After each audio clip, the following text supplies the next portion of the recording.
an illegal substance, probably a little marijuana, who knows, but that's what they do. They create these, they've got to find something, and they will stay there and comb through everything until they find a parking ticket you didn't pay or something to justify their use of force. And that's what happens. They just, you know, they want to take you down. If they make a mistake, they're not going to apologize for it. And we just consent to this kind of brutality and this tyranny. And if you don't stand up and say anything about it, then you are giving your consent. I believe that family is going to go ahead and sue the police department since they got it all on video and the police did not knock. But again, what are we saying? Just look away. All this stuff is going on. Economic crash is coming, but just look away. Don't worry about it. Just buy into the illusion that everything is going to be fine. You don't need to go to the INFOWARS store and get any survival seeds at the very least so that you can feed your family during this economic crisis. You don't need any survival gear. You know, meanwhile, FEMA is buying up, calling all the Patriot Supply and how can we get food and buying up bullets and iodine and everything they can get their hands on for some sort of imminent crisis that they're planning for. But you and I, we just need to go ahead and just buy into this illusion that everything is going to be all right and hope that they don't seize your property. You know, because police can come in and raid your home and say, oh, well, we found a little bit of marijuana and we think you're selling it. So we're going to go ahead and confiscate your home because it's involved in illegal activity, which they have done to people before. But now here we have homeowners in Connecticut who had 90 acres of their land seized by the government, not because the government wanted to use it for public use, but for economic development. Now, this case caused particular outrage because the Constitution's Fifth Amendment bars governments from taking private property unless the taking is for public use. Now, historically, public use means a road, a bridge, a public school, or some other government structure that's going to serve the public. But in the Kelo decision, the High Court majority declared that economic development that would involve using eminent domain to transfer the property of one private owner to a different but more economically ambitious private owner, such as a hotel, qualified as public use.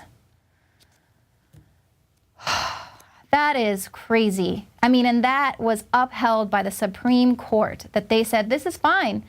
And the big flip in that story is that this economic development never happened. The big corporations never moved in like they promised, even though they gave them huge tax breaks to bring these companies in and do all this economic development and help this town out. None of it ever happened. They just took the people's land, 90 acres of land from several homeowners, and nothing's there. Nothing is there. And the people are just, they're screwed. And that's what's happening here. And we have to allow this to happen. We can't fight back because then we'll be racist. We'll be racist against the state, we'll be racist against globalists, we'll be racist against bankster scum. And I don't know about you, but I don't want anyone to think that I'm a racist against the state and against these guys. You know, that's why the banks give us these fake money loans at extremely high interest rates, because they know we can't pay them back, and then they're going to just confiscate our property and just gobble it all back up for themselves, because they love you. They love us. They love us. So while the courts are going to rule that these corporations can come in and take your land so they can build a new strip mall here, now the governments are saying that they're going to go to the moon again so they can exploit any economic wealth that could be found there. Isn't this wonderful? Of course, now other countries have shown interest in exploiting the commercial opportunities on the moon.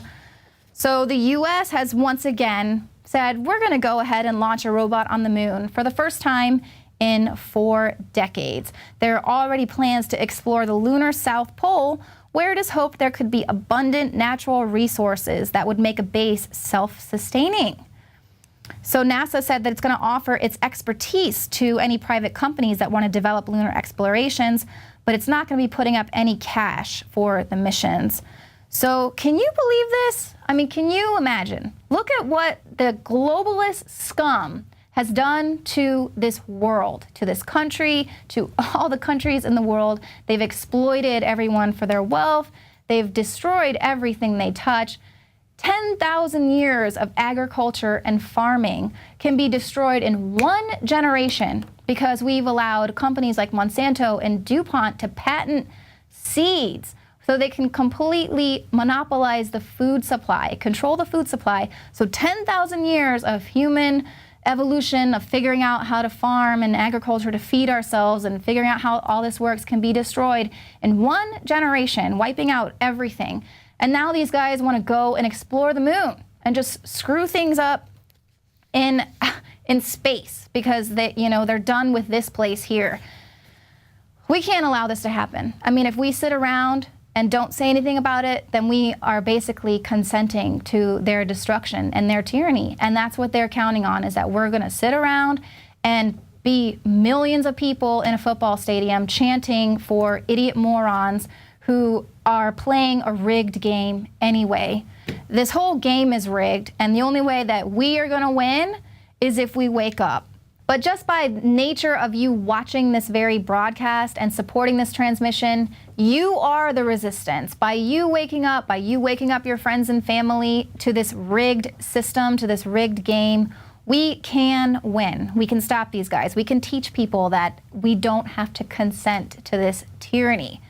Now, as the globalists are convincing everyone to go green while they are simultaneously destroying the planet, they're going to be giving you energy hikes. They're convincing you that you need to go green and save the planet so that they can tax you, so that you can pay money to Al Gore. I'm going to have a report on that coming up because it is infuriating. And I'm sure a lot of people out there who are buying economical and practical cars aren't going to be very happy with the new tax coming their way. And then we'll have an extended interview. David Knight is going to interview Jerry Peterman. David Knight is going to be talking to Jerry Peterman. He'll have a Fukushima update, as well as answer some questions that you might have surrounding the dangers of radiation. So we'll be right back.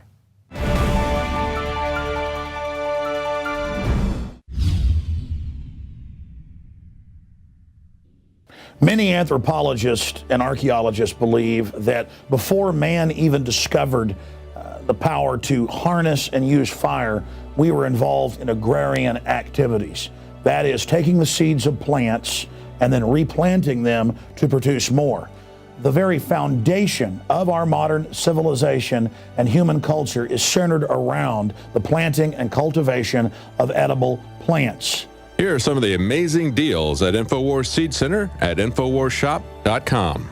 The Survival Seed Vault by My Patriot Supply features only the finest survival heirloom seeds for a robust and hardy garden, even in the toughest times. We also have starter varieties of the deluxe seed packages for fruit, salads, salsa, peppers, medical herbs, and more. Go to the INFOWARS Seed Center at INFOWARSShop.com. And remember, the revolution against tyranny is growing.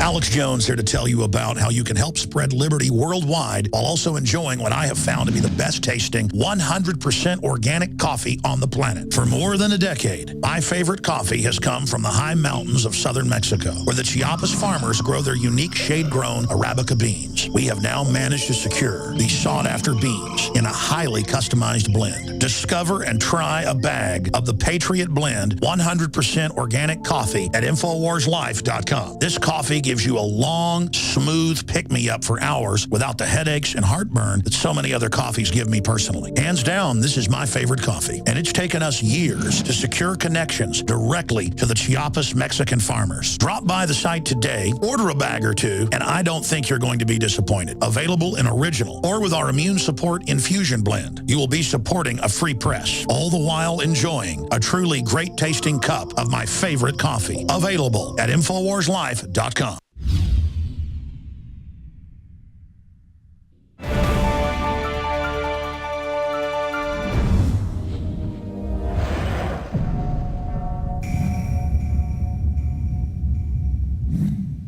In the middle of one of the coldest winters in a century, Congress is trying to sneak through a provision in the Farm Bill that'll tack a fee on home heating oil. The fee will last for nearly 20 years and then supposedly will siphon the money to the National Oil Heat Research Alliance to develop equipment that is cheaper, more efficient, and safer, and to encourage consumers to update their equipment.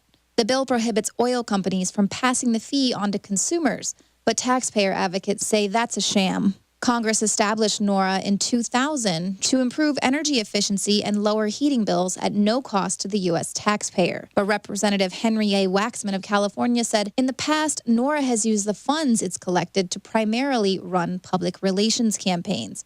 Campaigns such as convincing the public that going green is vital to saving the planet. Now tell that to folks in Washington state. They're being taxed for going green. Lawmakers there are edging closer to implementing the motor fuel tax, a new system that will monitor and tax drivers based on miles driven. Drivers could be charged 3 ways, either with a flat fee, by having odometers checked, or with an electronic device installed in cars to measure how many miles are driven. In a dizzying twist of logic, the Commission and DOT blame the prevalence of fuel-efficient cars as the reason the state now needs a per-mile tax, arguing that the move to cleaner, smarter vehicles must be accompanied by a change in the way we pay for our roads. The incentive for states to pursue this kind of program could build as cars become more fuel efficient, and especially considering President Obama wants new vehicles to get 54.5 miles per gallon by 2025. So as these new technologies are created to burn less gasoline and save the environment,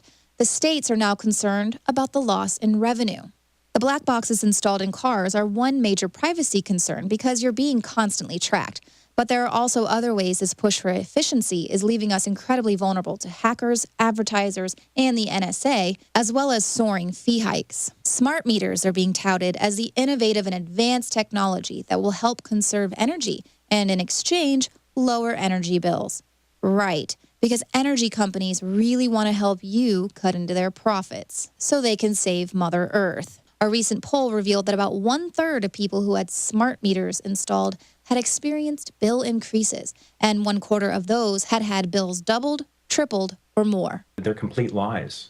The grid is not saving energy. It's using more energy. In fact, no pilot programs have been done where smart grids are saving any energy. Also, it's creating a huge hacking vulnerability. Even the former CIA director of the United States, James Woolsey, said, what we think of, what we're being told is a smart grid is actually a really, really stupid grid. And in addition to that, it's not giving us more control. It's actually giving the control to big corporations, to utilities, and to governments who will be sharing in this data that is basically being extracted from the home in a very, very high level of detail.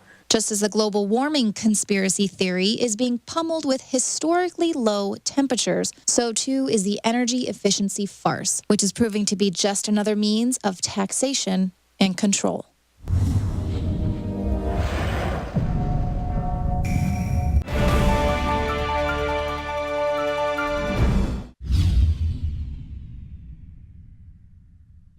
My friends, Alex Jones here to tell you about some of the most important information concerning you and your family's health. Radiation levels have more than doubled in the last 60 years in the Northern Hemisphere from all of the nuclear testing and radiological accidents. Radioactive contamination is now in most of the food supply. There's only 2 ways to avoid this. Move south of the equator or properly protect your thyroid with nascent iodine. Looking to protect my family, I've done deep research. Nascent iodine is the purest, cleanest, absolute best form of iodine to protect yourself and your family. It's made right here in the USA, completely non-GMO. I searched out the best quality and now have developed a double-strength form of nascent iodine, exclusively available at INFOWARSLife.com. Nascent iodine is on record as one of the only safe ways to detox from fluoride poisoning. Survival Shield Nascent Iodine. Secure your super high-quality nascent iodine today at INFOWARSLife.com. That's INFOWARSLife.com.